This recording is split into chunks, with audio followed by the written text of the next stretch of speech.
Good morning दोस्तों। आप सोचते हैं कि इंग्लिश बोलना बहुत ही कठिन है, लेकिन इंग्लिश बोलना हम कहते हैं आसान है। कैसे आसान है आपको मैं बताऊंगा। देखिए, हमने आपके सामने दे रखा है use of show me. Show me means होता है तो दिखा, है ना। शो मी से ही आप इंग्लिश बोल सकते हैं। जैसे है मुझे मार कर तो दिखा। आप कहते हैं ना कि मुझे मार कर तो दिखा, हिम्मत है तो मुझे मार कर दिखा, उसे मार कर तो दिखा, है ना। तेरा हिम्मत है तो उसे मार कर दिखा, है ना। तो इसे हम इंग्लिश में बोल सकते हैं। कैसे बोल सकते हैं, देखिए दिया हुआ है मुझे छू कर तो दिखा। इसे आप बोल सकते हैं show me to touch. Show me to touch, मुझे छू कर तो दिखा, है ना। इसे आप बहुत ही आसान शब्दों में बोल सकते हैं। आप सोचते होंगे बहुत ही कठिन है, बहुत ही कठिन है, लेकिन इंग्लिश बोलना कठिन नहीं है। आप सोचते हैं कि कठिन है, लेकिन कठिन नहीं है ना। उसे मार कर तो दिखा। आप इससे बोल सकते हैं show me to beat him. Show me to beat him, यानी उसे मार कर तो दिखा, वहाँ जाकर तो दिखा। आपको कुछ नहीं करना है, बस केवल आप लिखिए show me to go there. Show me to go there, वहाँ जाकर तो दिखा, गाली देकर तो दिखा। आप बोलते हैं ना हिम्मत है तो गाली देकर दिखा। इसे आप बोल सकते हैं show me to abuse. Show me to abuse, गाली देकर तो दिखा, पकड़ कर तो दिखा, है ना। बोला जाता है ना हिम्मत है तो पकड़ कर दिखा मुझे। तो आप बोल सकते हैं show me to catch. Show me to catch, रोकर तो दिखा। इससे आप बोल सकते हैं शो मी टू वीप। रोकर तो दिखा, जाकर तो दिखा, है ना। बोला जाता है हिम्मत हो तो जाकर दिखा यहाँ से। तो आप बोल सकते हैं शो मी टू गो, है ना। जाकर तो दिखा, यहाँ आकर तो दिखा, है ना। कहा जाता है कि यहाँ आकर दिखा।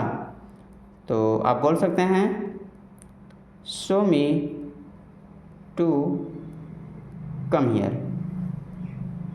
यहाँ आकर तो दिखा, इसे पढ़कर तो दिखा। आप बोल सकते हैं। इसे बहुत ही आसान लैंग्वेज में आपको बता रहा हूँ। Show me to read this. Show me to read this. तो आप बहुत ही आसान लैंग्वेज में इस तरह से कई वाक्य आप बना सकते हैं और बना करके आप बोल सकते हैं, है ना। तो आगे है आपका use of had to. Had to मतलब होता है ना पड़ा, है ना। आप देख सकते हैं मुझे जाना पड़ा, यानी ना पड़ा आप वाक्य के लास्ट में आ रहा है। मुझे देखना पड़ा, यहाँ भी ना पड़ा आया। मुझे खाना पड़ा, यानी ना पड़ा यहाँ भी आया। तो अगर इस तरह से वाक्य हैं, इस तरह से आप बोलना चाहते हैं मुझे जाना पड़ा, मुझे देखना पड़ा, तो आप हैड टू का प्रयोग कर सकते हैं। तो चलिए देखते हैं इन्हें कैसे बोलना है। मुझे जाना पड़ा, तो आप बोल सकते हैं आई हैड टू गो। बस मुझे जाना पड़ा। मुझे देखना पड़ा, आई हैड टू सी। मुझे देखना पड़ा। हाँ दोस्तों, एक बात तो बताना भूल ही गए हैं, अगर आप अभी तक चैनल को सब्सक्राइब नहीं किए हैं तो कर लें प्लीज़। मुझे खाना पड़ा, तो आप इसे बोल सकते हैं आई हैड टू ईट। मुझे खाना पड़ा। मुझे कहना पड़ा, आई हैड टू से। मुझे कहना पड़ा। फिर है मुझे पूछना पड़ा, तो आई हैड टू आस्क। मुझे पूछना पड़ा। मुझे दिखाना पड़ा। आप इसे बोल सकते हैं, बहुत ही आसान लैंग्वेज बता रहे हैं आपको। I had to see. आप इसे शो भी बोल सकते हैं। I had to show. Show मतलब दिखाना होता है, वैसे सी अगर लिखेंगे तो आपका गलत हो जाएगा।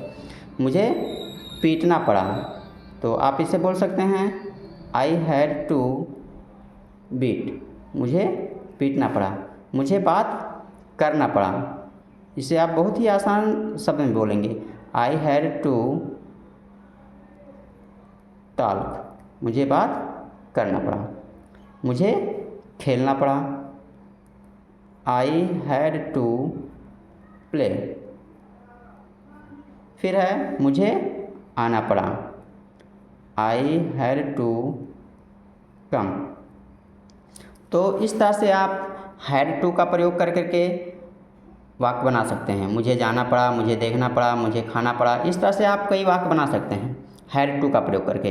तो मुझे आशा है कि आप इस तरह से कई वाक्य बना सकते हैं और इंग्लिश बोल सकते हैं। तो आप इंग्लिश बोलना सीखिए, प्रयास करेंगे तो आप बोल ले जाएंगे। अगर सोचेंगे कि कठिन है, इंग्लिश बहुत ही कठिन है, तो कठिन नहीं है, आपके लिए कठिन है, लेकिन जब आप प्रयास करेंगे तो बहुत ही आसान हो जाएगा। तो अगर आपको वीडियो अच्छा लगा हो तो लाइक करें, कमेंट करें, शेयर करें और चैनल को सब्सक्राइब करें। Good bye.